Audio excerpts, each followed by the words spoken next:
Ahead on American Sunrise, is today the day? The House expected to vote to end the government shutdown this afternoon. Will there be any last-second roadblocks, or will it get to President Trump's desk? Georgia Congressman Rich McCormick joining us in moments to discuss. Plus, Family Feud.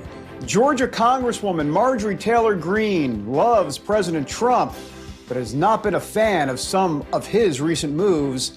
And now the president says MTG has lost her way. We're going to take a closer look at that family feud. And later, BBC you in court.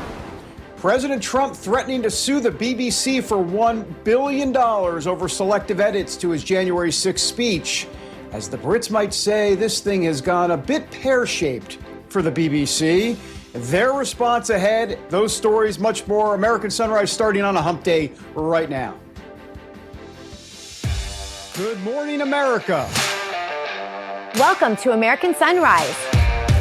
Whether it's culture, we have breaking news to share with you. Politics. President Trump is joining us live now from Florida. We've got you covered. This is what it looks like to be a patriot. We have to protect the American family. The American dream is still alive. I'm David Brody. I'm Terrence. And I'm Dr. Gina. All right, good morning, everybody. I'm Dr. G. We are live with you from the Palm Beaches. Let's bring in David Brody in Washington, D.C., and Terrence Bates in our Denver newsroom. Good morning, guys. Good morning, G. T. Dr. Gina, good morning. Wordsmith, Brody, good morning. BBC you in court. You put a smile on my face already. I love that line. Very nicely played. Hey, guys, look, I want to bring your attention to this Fox News headline, which says, bill to end the government shutdown survives key hurdle before the House-wide vote. We've been mentioning it all morning, and we'll continue to mention it. The Rules Committee did advance that bill, and now the full House is expected to vote on the bill to reopen the government at some point in time later today, of course. If this bill passes, I expect it will. It would fund the government through January 30th.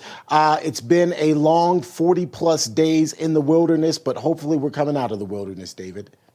Well, it looks like that is the case. Tom Massey, I'm assuming, is going to be a no on the House side.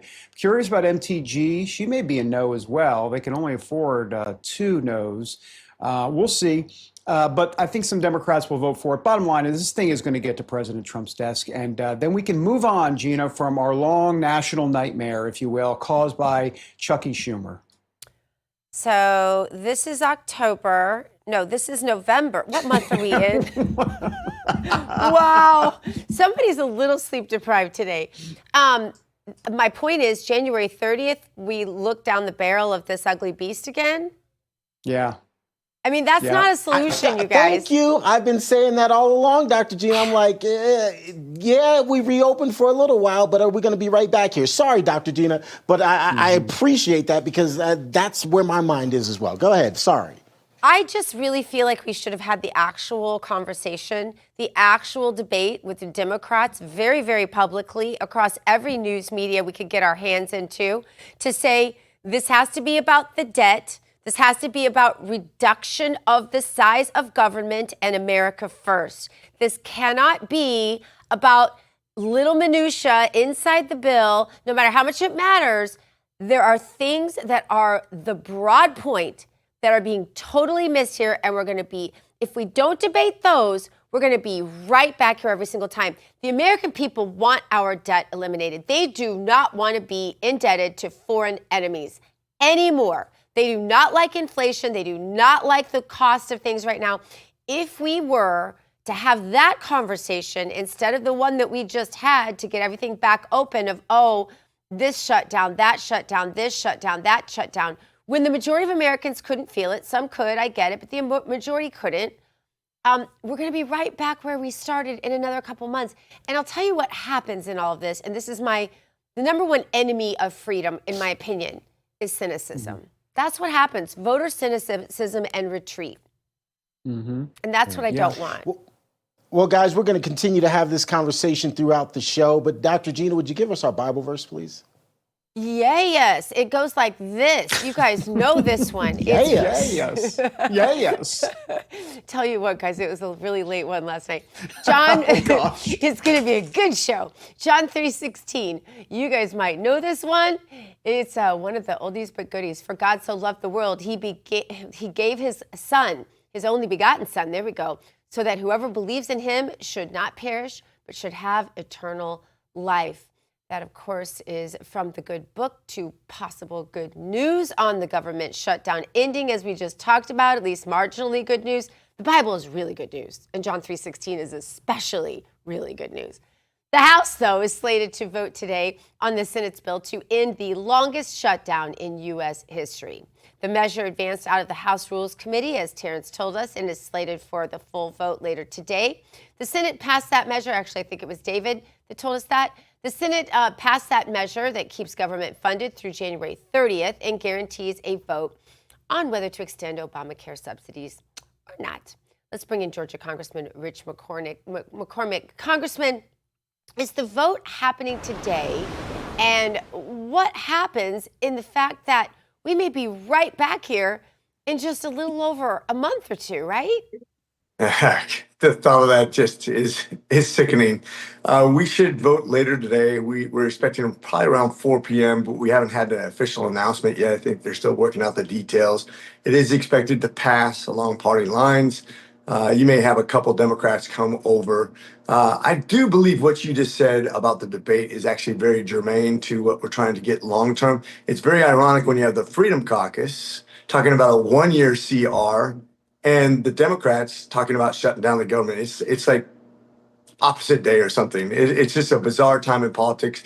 But we need to debate what this is all about to begin with. This is about healthcare, the most expensive spending item in government, the most expensive thing that American families have every year. As a matter of fact, one of the guys, Warnock, and another guy, Ossoff, both in Georgia, both in vulnerable Senate seats, need to come to the table and debate this. I'll debate with both of them at the same time with one hand tied behind my back. I'm an ER doc. Let's have this debate about healthcare, the second most expensive thing to all businesses in America.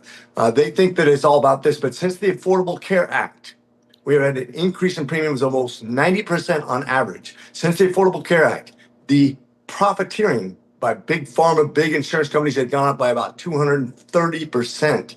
Since the big Affordable Care Act, we've had nothing but grief for all people who consume medicine. It's been horrible. Your deductibles, your co-pays, it's just been a disaster.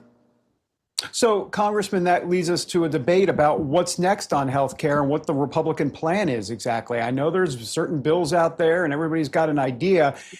There's fresh reporting this morning that President Trump is going to get actively involved in this. I'm curious to get your take as to what you think might come out as a Republican plan regarding this idea of extending the Obamacare subsidies. Okay, there's a lot of folks that are not for that. There are some Republicans that are for it, but what is the Republican plan instead? So the worst thing you could do is keep on going towards government subsidies, government control. It's what's forced the price point up to begin with. If you look at the history of medicine, the more government gets involved, the more expensive it gets. You can throw all the money you want at it, but remember that money comes from somewhere. Usually it's going to come from the backs of our children as they pay interest on that money. This is not free stuff, guys. They got to print that money because that's the only way they can come up with $1.5 trillion, which is about $300 billion is going to be spent on illegal immigrants. We have so much to talk about, and I hope the speaker and the president look to the right people to solve this, because otherwise this can go sideways. Because the government typically, when they get involved, once again, it becomes more inefficient, more ineffective, and more expensive. That's just the government way. We drive it towards competition. We can really fix this permanently. We have about $1 trillion of waste. $1 trillion. That's the size of the Korean economy, the entire GDP per year in just healthcare in just America. It's a $5.7 trillion industry per year. We got so many things to fix. It's unbelievable.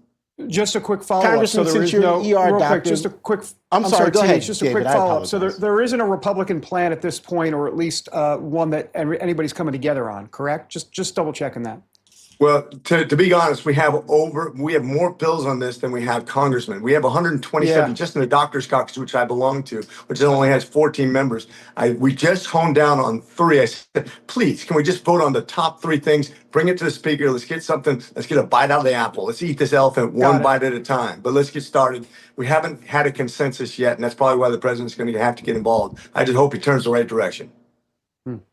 Congressman, since you are an ER doctor, hopefully you appreciate this reference. I just want to rip off the Band-Aid and pull out the IV right now and get to the real nuts and bolts of all of this. Do you expect that all of the appropriation bills before the House will ultimately get passed over the next couple of months leading up to that January 30th deadline?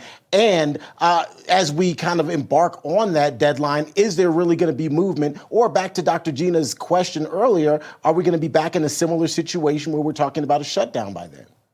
We will always be with our backs against the wall because that's the way politics works. This government is designed to be inefficient on purpose, so there'd be checks and balances, be frustrating and slow, so it's hard to pass laws. And because we're in this gridlock period of time in history, it'll always be our backs against the walls. I think we'll pass 8 of the 12 pretty easily. The last 4 are going to be really rough, and that's what always hangs us up. And then we always end up with a CR. The question is CR the right answer? Of course not. I hate CRs, but it's sure better than giving in to the Democrats ruling us by the minority by leveraging it against the people, and we need to end that, and we need to end it right now. Doctor, I have a question for you. Go ahead. I'm sorry, Dr. Gina, if just very quickly, if there is another CR, isn't that just an extension of shirking Congress's duty to fully fund the government? At some point in time, it's got to stop. Well, it is funding fully funding the government, but at the previous levels. Now, luckily, the COVID supplementation has now expired, and we've gotten back to a normal CR, if you will. And that's why the Freedom Caucus, which is a very, very conservative organization, has backed a 1-year CR, so we can't add more things. The problem is when we start getting involved in budgeting, all kinds of people start doing all kinds of favors for people, and it gets much more expensive. We've not done a good job as a government of containing costs. Costs go up year by year by year. Yeah. We haven't done anything for Medicare, Social Security, which will go bankrupt. This next presidency, not this presidency, but next presidency will almost certainly mathematically go bankrupt with automatic cuts, or we won't let those things happen and we'll just increase our debt even more. We need to do something to shore those up as well. Congressman, you mentioned that there are lots of bills that are ready to replace Obamacare, but do we really need a bill? I mean, sometimes isn't repealing something just the best answer and leaving it to the free market rather than writing in a bunch of laws that people can just manipulate? That depends on leadership. Now, if the president and the speaker both say we're not going to get rid of the Affordable Care Act, we need to figure out a way to modify it or provide options. That's one of the things that's been put out there on the table. You have something to compete with it. I have not heard of anybody seriously thinking we're going to repeal and replace. I don't think that's a realistic thing. If leadership doesn't push that, it's not going to happen. Well, that's a shame, because that's one of the reasons why everything is so dysfunctional. But thank you. Yeah, that's just the honest reflection. I hate it. Yeah. I have a lot of great ideas. I wish I was put in charge for a day as king, but unfortunately we don't have kings here. We just have a democracy, a republic, something that's very inefficient, but it's the way it's been designed on purpose. Yeah, it's so hard to repeal. It's so hard to repeal once it's codified into law. I mean, good luck with that. So that's a shame. Really difficult. That's a shame. Congressman McCormick, we appreciate you very much. Thank you. Thanks, Congressman. Always a pleasure, guys. Semper Fi. All right, coming up, we check out the hottest headlines from the RAV Newsroom with T. Bates. Also later, China is now cracking down on chemicals being sent out to the U.S., Canada, and Mexico that could be used to make fentanyl. How crucial is this? We're going to ask the former DHS advisor ahead on American Cinema.